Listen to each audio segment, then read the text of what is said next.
नमस्कार मित्रों, स्वागत है आप सभी का आज की इस कहानी में। और आज की कहानी का शीर्षक है कर भला तो हो भला। एक प्रसिद्ध राजा था जिनका नाम रामधन था। अपने नाम की ही तरह राजा सेवा में ही उसका धर्म था। उनकी प्रजा भी उन्हें राजा राम की तरह ही पूजती थी। राजा रामधन सभी की निष्काम भाव से सहायता करते थे, फिर चाहे वो उनके राज्य की प्रजा हो या अन्य किसी राज्य की। उनकी ख्याति सर्वत्र ही थी।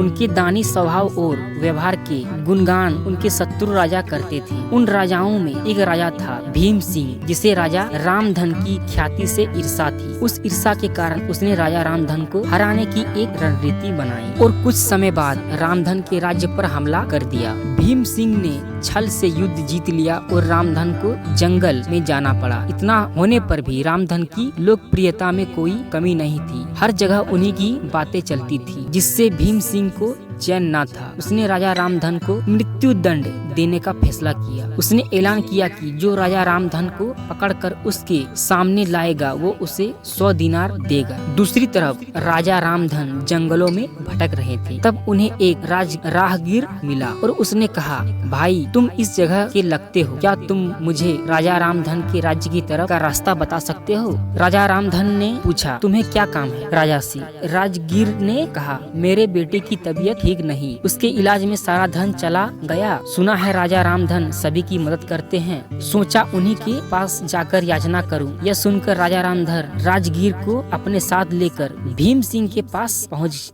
गए। उन्हें देखकर दरबार में सभी चकित थे। राजा रामधन ने कहा, हे राजन, आपने मुझे खोजने वाले को 100 दिनार देने का वादा किया था। मेरे इस मित्र ने मुझे आपके सामने पेश किया, अंततः इसे 100 दिनार दे दीजिए। यह सुनकर राजा भीम सिंह को एहसास हुआ कि राजा रामधन सच में कितने महान और दानी हैं, और उसने अपनी गलती का स्वीकार किया। साथ ही राजा रामधन को उसका राज्य लौटा दिया और सदा उनके दिखाए गए रास्ते पर चलने का फैसला किया। दोस्तों, इसी को कहते हैं कि कर भला तो हो भला। तो मित्रों, यह थी आज की छोटी सी एक कहानी। कैसे लगी आपको यह कहानी नीचे कमेंट बॉक्स में जरूर बताइएगा। तो मिलते हैं किसी एक अगले कहानी में, तब तक के लिए धन्यवाद।